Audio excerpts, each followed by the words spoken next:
നമ്മുടെ ജീവിതത്തിൽ സന്തോഷം, ഉറക്കം, സമാധാനം എന്നിവ കവർന്നെടുക്കുന്ന ഒന്നുണ്ട്. അതാണ് അമിതചിന്ത അഥവാ ഓവർ തിങ്കിങ്. നിങ്ങൾ ഒരിക്കലെങ്കിലും ചിന്തിച്ചിട്ടുണ്ടോ, നിങ്ങളുടെ ഏറ്റവും വലിയ ശത്രു മറ്റാരുമല്ല, നിങ്ങളുടെ സ്വന്തം തലച്ചോറാകാമെന്ന്?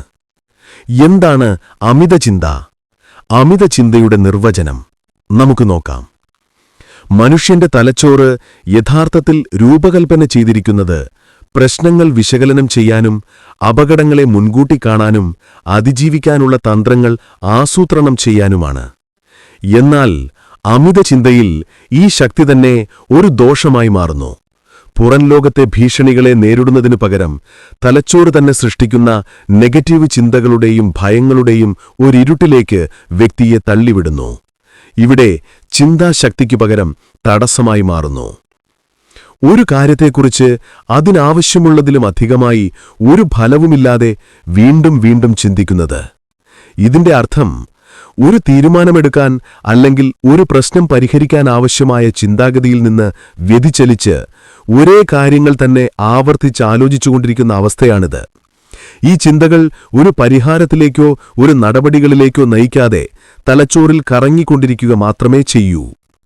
ഇതൊരു ശീലമല്ല, മറിച്ച് നിങ്ങളുടെ ആത്മവിശ്വാസം തകർക്കുന്ന ഒരു മന്ദഗതിയിലുള്ള വിഷമാണ്. അമിതചിന്തയെ വെറുമൊരു മോശം ശീലമായി കാണുന്നതിനു പകരം നിങ്ങളുടെ മാനസികാരോഗ്യത്തെയും ആത്മവിശ്വാസത്തെയും ക്രമേണ നശിപ്പിക്കുന്ന ഒരു വിഷം, പോയിസനായിട്ടാണ് ഇതിനെ വിശേഷിപ്പിക്കുന്നത്. പല്ലു തേക്കുന്നതോ കാപ്പി കുടിക്കുന്നതോ പോലെ എളുപ്പത്തിൽ മാറ്റി നിർത്താൻ കഴിയുന്ന ഒന്നല്ല ഇത്. ഇത് അടിസ്ഥാനപരമായി തലച്ചോറ് വിവരങ്ങളോട് പ്രതികരിക്കുന്ന രീതിയെ ബാധിക്കുന്നു, ആത്മവിശ്വാസം തകർക്കുന്നു. നിരന്തരമായ വിശകലനവും സംശയവും ഒരു വ്യക്തിയുടെ സ്വന്തം തീരുമാനമെടുക്കാനുള്ള കഴിവിനെ ഇല്ലാതാക്കുന്നു. എടുത്ത തീരുമാനങ്ങൾ ശരിയായിരുന്നു എന്ന് വീണ്ടും വീണ്ടും ആലോചിക്കുന്നതും എന്തു ചെയ്താലും അത് തെറ്റായിരിക്കും എന്ന ചിന്തയിലേക്ക് നയിക്കുന്നതിലൂടെ ആത്മവിശ്വാസം പതിയെ ഇല്ലാതാകുന്നു. ചുരുക്കം പറഞ്ഞാൽ, അമിതചിന്ത എന്നത് ഫലമില്ലാത്തതും അമിതമായ ചിന്തകളുടെ ഒരു ചക്രമാണ്. ഇതൊരു വ്യക്തിയുടെ ഏറ്റവും വലിയ ശക്തിയായ തലച്ചോറിനെ തന്നെ എതിരാളിയാക്കി മാറ്റുകയും പതിയെ അയാളുടെ ആത്മവിശ്വാസത്തെയും പ്രവർത്തനശേഷിയെയും ഇല്ലാതാക്കുകയും ചെയ്യുന്നു. ഗൗതമബുദ്ധൻ പറഞ്ഞതോർക്കുക, കത്തി നിൽക്കുന്ന കനൽ നിങ്ങൾ കയ്യിൽ വച്ചാൽ അത് നിങ്ങളെ മാത്രമേ ദഹിപ്പിക്കുകയുള്ളൂ. അമിതചിന്തയും ഒരു കനൽ പോലെയാണ്. നിങ്ങൾ അതിനെ ദിവസവും കൊണ്ടുനടന്ന് ഉള്ളിൽ എരിഞ്ഞടങ്ങുന്നു. പുറമേ നിങ്ങൾ ചിരിക്കുന്നുണ്ടാകാം, പക്ഷേ ഉള്ളിൽ ശൂന്യതയും തളർച്ചയുമാണ്. ഈ വിഷവലയം പൊട്ടിച്ചെറിയാൻ നിങ്ങൾ തയ്യാറാണോ? എങ്കിൽ നിങ്ങളെ രക്ഷിക്കാൻ പോകുന്ന ഒരാന്തരിക യാത്രയാണ് ഈ വീഡിയോ. ഇതൊരു വീഡിയോ മാത്രമല്ല, നിങ്ങൾക്കും നിങ്ങളുടെ ഉള്ളിലെ ചിന്തകൾക്കും ഇടയിലുള്ള ഒരു യുദ്ധമാണ്. അതിപ്പോൾ ഇവിടെ തുടങ്ങുന്നു. എന്തുകൊണ്ട് നമ്മൾ അധികം ചിന്തിക്കുന്നു? നമ്മുടെ മനസ്സ് രണ്ട് ഭാഗങ്ങളായി തിരിച്ചിരിക്കുന്നു: ബോധമനസ്സ് അഥവാ കോൺഷ്യസ് മൈൻഡ്, ഉപബോധമനസ്സ് അഥവാ സബ് കോൺഷ്യസ് മൈൻഡ്. നമ്മുടെ ചിന്തകളുടെയും വികാരങ്ങളുടെയും കേന്ദ്രം തലച്ചോറാണ്. അമിതചിന്തയുടെ വേരുകൾ മനസ്സിലാക്കാൻ മനസ്സിന്റെ ഈ രണ്ട് പ്രധാന ഭാഗങ്ങളെക്കുറിച്ചുള്ള സങ്കല്പങ്ങൾ അറിയണം. 1. ബോധമനസ്സ്. ബോധമനസ്സ് ഓരോ നിമിഷവും ചിന്തിക്കുന്നു, പക്ഷേ അത് ദുർബലമാണ്. എന്നാൽ ഭയം, ദേഷ്യം, സങ്കടം തുടങ്ങിയ ശക്തമായ വികാരങ്ങൾ വരുമ്പോൾ അത് ഉപബോധമനസ്സിൽ ആഴത്തിൽ പതിക്കുന്നു. 2. ഉപബോധമനസ്സ്. ഉപബോധമനസ്സ് ഒരു കമ്പ്യൂട്ടർ പോലെയാണ്. ഉപബോധമനസ്സ് യുക്തിക്ക് പ്രാധാന്യം നൽകുന്നില്ല. കമ്പ്യൂട്ടറിൽ ഫീഡ് ചെയ്യുന്നത് പോലെയാണിത്. നിങ്ങൾ വീണ്ടും വീണ്ടും ഞാനൊരു പരാജയമാണ് എന്ന് ചിന്തിച്ചാൽ ഉപബോധമനസ്സ് അതിനെ സത്യമായി എടുക്കും. ശേഷം എല്ലാ കാര്യത്തിലും നിങ്ങളെ സംശയിപ്പിക്കും. ഇതാണ് അമിതചിന്തയുടെ വിഷചക്രം. ഈ അമിതചിന്തയുണ്ടാകുന്നത് ഈ രണ്ടു മനസ്സുകൾ തമ്മിലുള്ള ആശയക്കുഴപ്പം മൂലമാണ്. നമ്മളൊരു പ്രശ്നത്തെക്കുറിച്ച് അമിതമായി ചിന്തിച്ചു തുടങ്ങുമ്പോൾ അതിന്റെ കാരണം പലപ്പോഴും ഒരു ശക്തമായ വികാരം ഉപബോധമനസ്സിൽ പതിക്കുന്നതാണ്. ഇതിന്റെ പ്രധാന കാരണം ഭയവും അനിശ്ചിതത്വവുമാണ്. നാളെ എന്തു സംഭവിക്കും? അയാൾ എന്നെക്കുറിച്ച് എന്തു വിചാരിക്കും? എന്റെ തെറ്റിന്റെ ഫലം എന്തായിരിക്കും എന്ന അനിശ്ചിതത്വം നമ്മെ വേട്ടയാടുമ്പോൾ മനസ്സ് ആ ഒരേ ചിന്ത വീണ്ടും വീണ്ടും ആയവിറത്തുന്നു. ഇത് പരിഹാരം നൽകുന്നില്ല, മറിച്ച് കൂടുതൽ ആശയക്കുഴപ്പവും ഉത്കണ്ഠയും ഉണ്ടാക്കുന്നു. അതുകൊണ്ട് നമ്മൾ അമിതമായി ചിന്തിക്കുന്നത് ചില ശക്തമായ വികാരങ്ങൾ ഉപബോധ മനസ്സിൽ വേരൂന്നുകയും ആ വികാരങ്ങൾ ബോധമനസ്സിനെ നിരന്തരമായതും എന്നാൽ ഫലമില്ലാത്തതുമായ വിശകലനത്തിലേക്ക് തള്ളിവിടുകയും ചെയ്യുന്നതുകൊണ്ടാണ്. ഇതിന്റെ ഫലങ്ങൾ: അമിതചിന്ത നിങ്ങളുടെ ഉറക്കം കെടുത്തുന്നു, സർഗാത്മകതയെ ഇല്ലാതാക്കുന്നു, ബന്ധങ്ങളിൽ അകലം സൃഷ്ടിക്കുന്നു, ആത്മവിശ്വാസം കുറയ്ക്കുന്നു. അമിതചിന്തയെ കുറയ്ക്കുന്നതിനും മാനസികാവസ്ഥ മെച്ചപ്പെടുത്തുന്നതിനുമുള്ള 4 പ്രധാന തന്ത്രങ്ങളെക്കുറിച്ച് നോക്കാം. 1-ാം തന്ത്രം: അമിതചിന്തയിൽ നിങ്ങൾ അകപ്പെടുമ്പോൾ ഒരു നിമിഷം നിർത്തി സ്വയം ചോദിക്കുക, ഇതിപ്പോൾ നടക്കുന്നുണ്ടോ? Is this happening now? ഇതെന്റെ പ്രശ്നത്തിന് പരിഹാരം നൽകുന്നുണ്ടോ? 90% സമയങ്ങളിലും ഉത്തരം ഇല്ല എന്നായിരിക്കും. ഈ ലളിതമായ ചോദ്യം നിങ്ങളെ മാനസികമായി ശിക്ഷിക്കുന്നതിൽ നിന്ന് രക്ഷിക്കാൻ കഴിയും. 2-ാം തന്ത്രം: ശ്വാസത്തിൽ ശ്രദ്ധ കേന്ദ്രീകരിക്കുക, മൈൻഡ്ഫുൾനെസ്. മനസ്സ് വേഗത്തിൽ ഓടാൻ തുടങ്ങുമ്പോൾ കണ്ണുകളടച്ച് നിങ്ങളുടെ ശ്വാസം മാത്രം ശ്രദ്ധിക്കുക. ശ്വാസം ഉള്ളിലേക്ക്, ശ്വാസം പുറത്തേക്ക്. വെറും 2 മിനിറ്റ് ഈ പരിശീലനം ചെയ്താൽ ചിന്തകൾ ശാന്തമാകുന്നതായി നിങ്ങൾക്ക് കാണാൻ കഴിയും. 3-ാം തന്ത്രം: ചിന്തകൾ എഴുതുക, ഡയറി ഓർ ജേർണലിംഗ്. നിങ്ങളുടെ മനസ്സിലോടുന്നതെല്ലാം ഒരു കടലാസിലേക്ക് പകർത്തി എഴുതുക. ഡംപ് ചെയ്യുക എന്ന് പറയാം. എഴുതുന്നത് തലച്ചോറിന് വലിയ ആശ്വാസം നൽകും, കൂടാതെ ചിന്തകൾക്ക് ഒരു വ്യക്തത ലഭിക്കുകയും ചെയ്യും. അടിച്ചമർത്തപ്പെട്ട വികാരങ്ങൾ ചിന്തകളായി പുറത്തുവരുന്നതിനെ ഇത് തടയും. 4-ാം തന്ത്രം: ശാരീരിക പ്രവർത്തനങ്ങൾ. ശരീരം നിഷ്ക്രിയമാകുമ്പോൾ തലച്ചോറ് പഴയ ചിന്തകളിലും ഓർമ്മകളിലും മുഴുകാൻ തുടങ്ങും.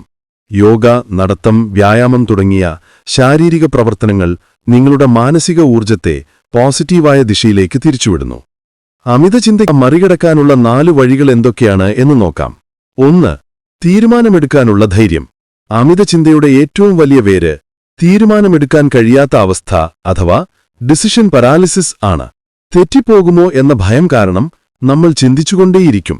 ഓർക്കുക, ഒരു തികഞ്ഞ തീരുമാനമെന്നൊന്നില്ല. എല്ലാ തീരുമാനത്തിലും ഒരു റിസ്ക്കുണ്ട്. തെറ്റുകൾ സംഭവിക്കാം, പക്ഷേ ആ തെറ്റുകൾ നമ്മൾക്ക് പുതിയ പാഠങ്ങൾ അഥവാ ലെസൺസ് നൽകുന്നു. അതിലൂടെ അടുത്ത തവണ കൂടുതൽ മെച്ചപ്പെട്ട തീരുമാനങ്ങൾ എടുക്കാൻ സാധിക്കും.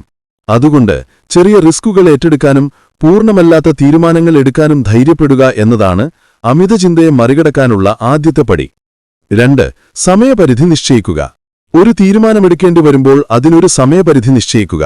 ഞാൻ ഇന്ന് രാത്രി 8 മണിക്ക് മുൻപ് ഇതിനെക്കുറിച്ച് തീരുമാനമെടുക്കും എന്ന് സ്വയം പറയുക. തീരുമാനമെടുത്ത ശേഷം അത് ശരിയല്ല എങ്കിൽ പോലും മുന്നോട്ടു പോകുക.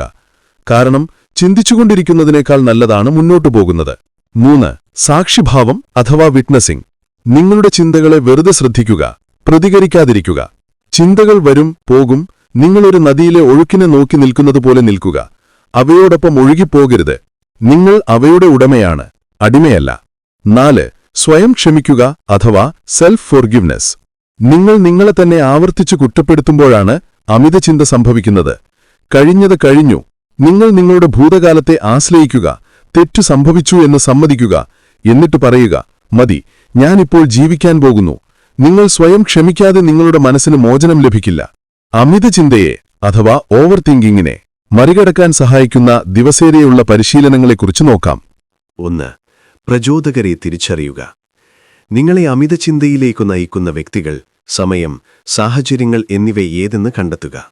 ഒരു സോഷ്യൽ മീഡിയ പോസ്റ്റ്, ഒരു പ്രത്യേക സംഭാഷണം, അല്ലെങ്കിൽ രാത്രി ഒറ്റയ്ക്കിരിക്കുന്ന സമയം.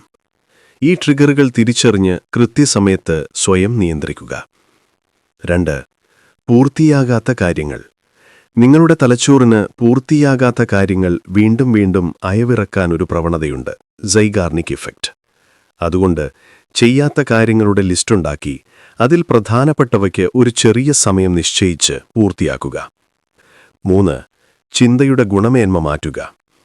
ചിന്തയുടെ അളവ് കുറയ്ക്കുന്നതിനേക്കാൾ ബുദ്ധിപരമായി ചിന്തയുടെ ഗുണമേന്മ മാറ്റുക. ഗൗതമബുദ്ധന്റെ മറ്റൊരു വാക്ക്, നിങ്ങൾ എന്താണോ ചിന്തിക്കുന്നത് അതായിത്തീരും.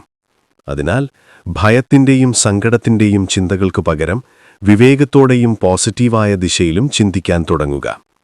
4. ഉറപ്പുകൾ നൽകുക. സ്വയം ആവർത്തിച്ച് നല്ല കാര്യങ്ങൾ പറയുക. ഉദാഹരണത്തിന്, ഞാനിപ്പോൾ ചെയ്യുന്നത് ഈ സമയത്തിന് ഏറ്റവും ശരിയായ കാര്യമാണ്. എന്റെ ചിന്തകളുടെ ഉടമ ഞാനാണ്, അവയല്ല എന്റെ യജമാനൻ. ഞാൻ എന്നെ തന്നെ ക്ഷമിക്കുന്നു, മുന്നോട്ടു പോകുന്നു എന്ന് പോസിറ്റീവായി ചിന്തിക്കുക. നിങ്ങളുടെ ജീവിതം ഇപ്പോൾ മാത്രമാണ്. കഴിഞ്ഞ ഇന്നലെ തിരികെ വരില്ല. നിങ്ങൾ കരുതുന്ന പോലെ നാളെ ആയിരിക്കണമെന്നില്ല. ജീവിതത്തിൽ ഏറ്റവും യാഥാർത്ഥ്യമുള്ളത് ഈ ഇപ്പോഴെന്ന നിമിഷം മാത്രമാണ്. ഈ നിമിഷം ജീവിക്കുക. നിങ്ങൾ ഇപ്പോൾ ചെയ്യുന്ന കാര്യങ്ങളാണ് നിങ്ങളുടെ ഭാവിയെ രൂപപ്പെടുത്തുന്നത്. അതിനാൽ ഈ നിമിഷത്തിൽ ശ്രദ്ധയും സന്തോഷവും കണ്ടെത്തുക.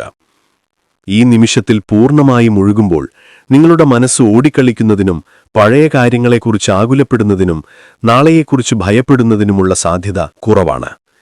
ചിന്തകൾ കുറയുമ്പോൾ നിങ്ങൾ യഥാർത്ഥത്തിൽ ജീവിക്കാൻ തുടങ്ങുന്നു. ഇത് കൂടുതൽ സമാധാനവും കാര്യക്ഷമതയും ജീവിതത്തോടുള്ള ശ്രദ്ധയും നൽകുന്നു. ഒരു പ്രധാന സന്ദേശം കൂടി പറയാം. നിങ്ങളുടെ ചിന്ത നല്ലതാണെങ്കിൽ ഭാവി രൂപപ്പെടും. എന്നാൽ ചിന്ത പരിധി വിട്ടാൽ എല്ലാം തകർന്നു പോകാം. നിങ്ങളുടെ തലച്ചോർ നിങ്ങളുടെ സുഹൃത്താണ്. പക്ഷേ അത് ക്ഷണമില്ലാതെ ഉപദേശം തരുമ്പോൾ അതിനെ ശാന്തമായിരിക്കാൻ പഠിപ്പിക്കേണ്ട സമയമായി. പരിശീലനമാണ് പ്രധാനം.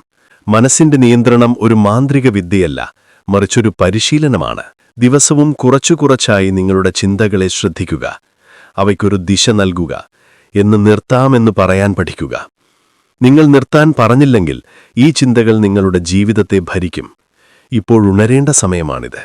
ചിന്തിക്കുന്നതിനും ജീവിക്കുന്നതിനുമിടയിൽ ഒരു സന്തുലിതാവസ്ഥ സൃഷ്ടിക്കേണ്ട സമയമാണ്.